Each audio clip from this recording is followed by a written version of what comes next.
mootummaa abdatee lubbutiyaan isin qabsiisa. Each and every one of you warri kiriminaala kan hojjettan biyya keessa biyya alaatitti akka amma duraatti afoonaa illaa waliin dabarru. You will face justice. Kan waan mana hidhaa amal lama taa'eetiin itti qophaa'e. Keenyaa amal sadi taa'eetiin itti qophaa'e. Buloolaan keessaa yaa'u jira siistama san taphni akkasiin jiru.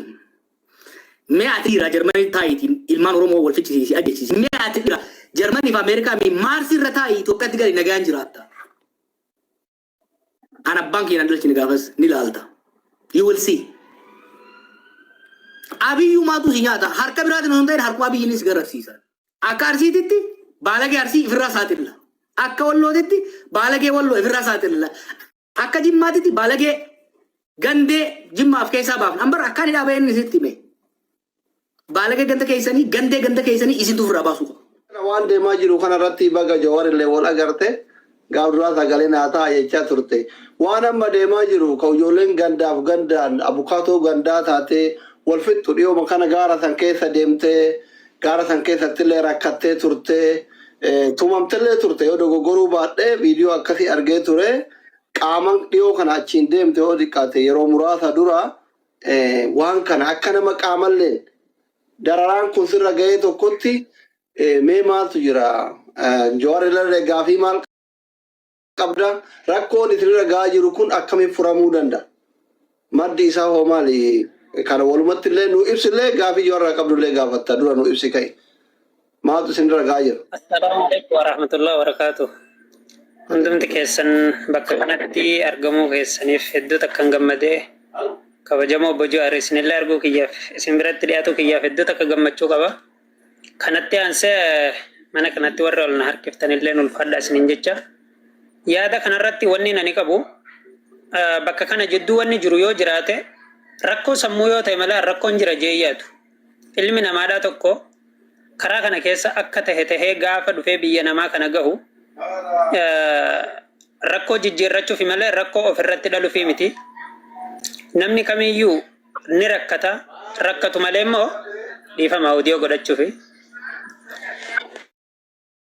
Rakkoon tokko yeroo uumamu tokkotti madda qaba. Maddi isaadhaa eenyu akka ta'e immoo Rabbi haa beeku. Maaliif akka ta'e immoo sababa hin qabu. Biyya kanatti namni kan wal fixaa jiruuf kan lubbuu wal balleessaa jiruuf duriyyoonni ittiin beekamtii barbaaduu fi dhiiga ilmaan miskiinatiin ittiin fooloo barbaaduudha malee wanni asirraa argataa jira yoo jiraate gonkuma hin jiru.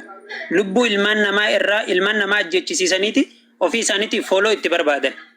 Yoo fooloon laayif irratti yoo namni 2,500 hin jiraanne nama hin tuman. Kuni maal jechuudha? Achirraa fooloo barbaaduudha malee ilmi namaadhaa tokko rakkoon inni itti waltumaa jiru gonkuma hin jiru. Kanaaf ammoo furmaata jiruun xiqqoo takka haga tokko kan furmaata taajee yaadu. Gama tokko goruun jaaladhu ani abbaan barbaadeen jaalata abbaan barbaadeen jibbaa.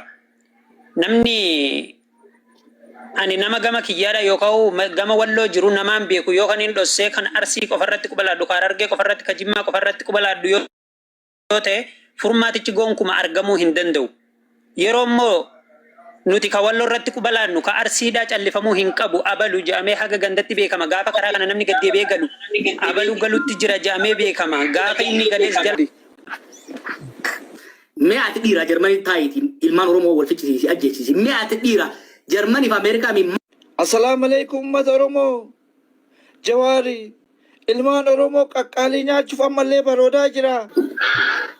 Ulfaadhaa jaarsummaa yaaltan. Jiddaan jira. Ragaa qopheeffadha. Ragaadhaan natti kootta. Awwaan kana keessa haga bahee waggaa 3. Mee ati dhiiraa Jarmanii taa'iitiin ilmaan Oromoo wal fichisiisi ajjechiisi. Mee ati dhiiraa Jarmanii fi Ameerikaa mee. Assalaamu alaikum uummata Oromoo. Jawaari ilmaan Oromoo qaqqaalii nyaachuuf ammallee baroodaa jira. Ulfaadhaa jaarsummaa yaaltan. Baalageen jaarsummaan beeytu sinitti deemaan.